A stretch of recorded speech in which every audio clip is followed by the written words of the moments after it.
नाज़रीन, सॼी सिंध जियां उॾेरोलाल में बि स्कूलनि जी बंदिश ख़िलाफ़ गस्टा ऐं पेटे हलफ़ जे सॾ ते एहतिजाजी रैली कढी वई। इन हवाले सां तफ़सील ॿुधाए रहियो आहे सिकंदर साहूवाल।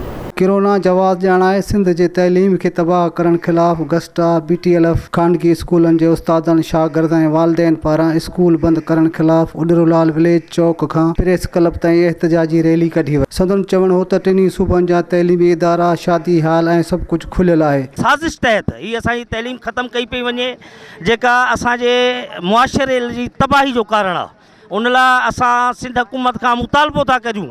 असांजी PTLF अॼु सॼी सिंध में एहतिजाज जो सॾु ॾिनो आहे, जेको अॼु शुरूआत थी आहे। इंशाअल्लाह ताला जेकॾहिं तइलीमी इदारा असांजा न खोलिया विया त तइलकनि ज़िलनि खां वठी इंशाअल्लाह ताला प्रेस क्लब कराची ते पहुचंदासूं। कराची खां जेकॾहिं असांजा मतालबा हल थिया त इंशाअल्लाह ताला चीफ मिनिस्टर हाउस जो घेराव कयो। सिंध में पढ़ाई हले, असांजी एजुकेशन जेकी बर्बाद थी वई आहे। 2-3 साल थिया आहिनि, असांजा कॉलेज नथा खुलनि, स्कूल नथा खुलनि।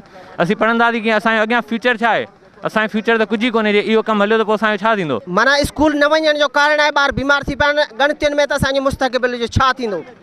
इन करे हथ ॿधी अर्ज़ु करियां थो वज़ीर आला सिंध खे त ॿारनि जे नौजवान जो मुस्तक़बिल बचायो ऐं असां ग़रीबनि खे आहे तइलीम जेकॾहिं उहा बि असांखां फुरिजी वेंदी त पोइ असां केॾां वेंदासीं? हिकु हफ़्तो वधीक स्कूल एक्सटेंड करण जो डिसीजन वरितो आहे। होटल्स, रेस्टोरेंट्स, बाज़ारूं, हर शइ खुली पई आहे। मंशियात जा अॾा खुलिया पिया आहिनि, हर मश्करियूं खुलियूं पियूं आहिनि। सिर्फ़ु बंदि करणी आहे त तइलीम बंदि करणी आहे। असांजे ॿारनि खे तइलीम जे ज़ेवर खां महरूम रखियो पियो वञे।